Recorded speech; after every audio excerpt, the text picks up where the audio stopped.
have Sharon Gordon. Sharon is an attorney, she's an entrepreneur, speaker, writer, human rights activist, wisdom speaker, and those of you that know her, this really describes her well. She is a fearless teller of necessary truths. Sometimes when we don't want to hear them, she'll still tell us, and for that I'm very grateful. Sharon will be facilitating workshops on Nonprofit 101, and if there's anyone sitting in this room that's thinking of starting a nonprofit, don't. No, but seriously, first come on the training and then decide what to do.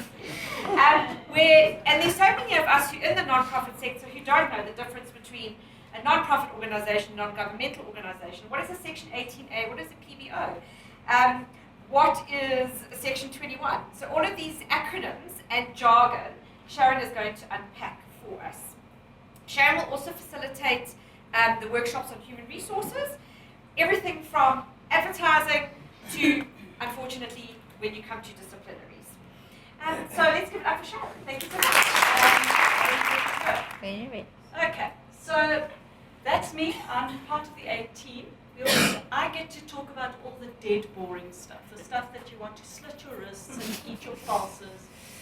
But unfortunately, it is the most important stuff that you need to do for, I want to stand here because then I can see where the slides change, that you will need to do for running your NPOs. So you've got a great idea. Everybody in this room has got a great idea. We're all going to save the world. We're going to fix poverty, people! Okay, now, what's next? How do you go about going to register? Do you want to do it? Have you done a social business canvas? Do you know who your market's going to be? Do you know where you're going to get your money? And these words are thrown around so consistently. What's a Section 21? Well, there isn't a Section 21 company anymore. It's gone. The Companies Act made provision for it and now it's been replaced. And I love the word charity because then we have such bleeding hearts and we're not allowed to take salaries, etc. So we spend a lot of time talking about what is a social enterprise. Do you want to have a social enterprise? An enterprise means that you can make money. And I think that the whole problem with this whole charity thing is where do we make money and are we allowed to make money? And if we make money, what are we allowed to do with it? So I think it's quite important to unpack all of that.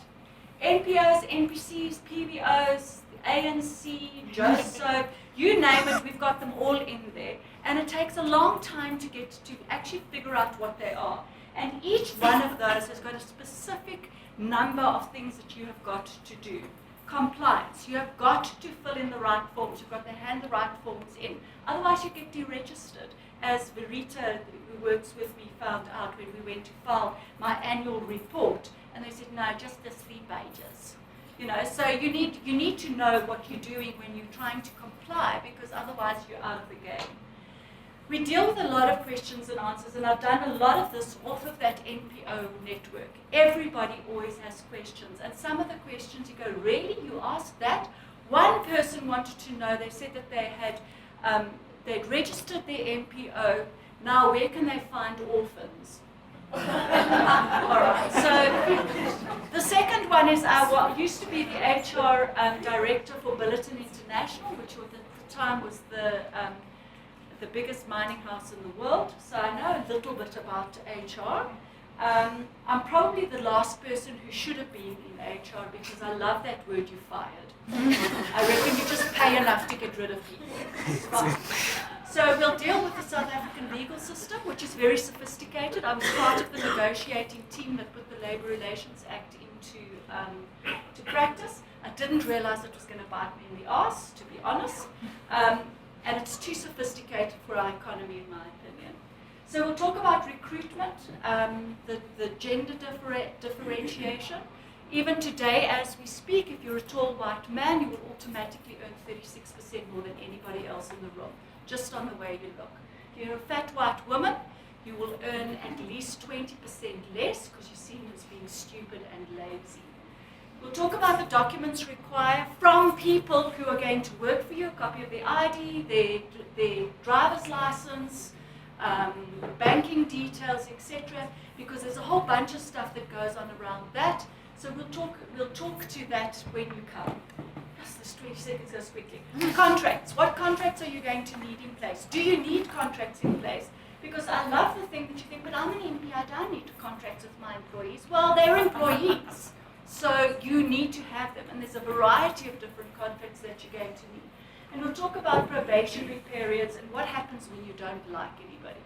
One of the questions that came up on the NPO thing is that my staff wants to go on leave, but I'm an NPO. Yeah, and? You know what? You're an NPO, so you have slaves? I know the Bible says you're allowed to have slaves, but not in the Labor Relations Act. That's not allowed anymore. So we then, once we go into the next HR section, we do a little bit more in detail, and we do sort of higher grade HR. We don't just do the basic stuff that you're going to be needing. So you can choose. If you know that basic stuff don't come, just throw money at us and come to the second one. So we talk about management structures, particularly in the MPO sector, because people don't have a handle on what board members are, what their duties are, and how you get rid of them if you're arseholes. You know, specifically if it's your mother and your sister, how do you get rid of them? And so we talk around boards and how you get rid of them, etc. Policies and procedures. If there's just one of you, do you need a sexual harassment policy? Because am I going to grab my own arse? I don't think so. But you might need one because you're going to have 50 employees in a year's time. So then you must make sure that you're putting all those policies and procedures in place. Performance management. This is a big one. What happens when somebody is no longer performing to a required standard? Because let me tell you, in this sector, people are either super performers or super arseholes. And you've got to be able to figure out which ones those are and how you get rid of them. So we'll talk about performance evaluation, etc. And then my favorite, disciplinary hearings. Everybody always thinks that it's really easy. It's not. I can tell you that if you do desperately want to get rid of somebody, just fire them. Go to the CCMA, pay their 6 months. The hassle is just worth every cent. But if you want to do it properly, we talk about how you do it properly. And then how you terminate somebody's life with a bit of luck. How do you terminate their employment? And how can you retrench them if you need to retrench? Because MPOs and businesses do this. Remember that you're in a business. This isn't a charity. This is a business, and you've got to run it as such. And then last but not least, contact us, because we are very good at what we do. And you will learn a lot, and you will be able to comply with everything that the government needs you to do. Thank you very much.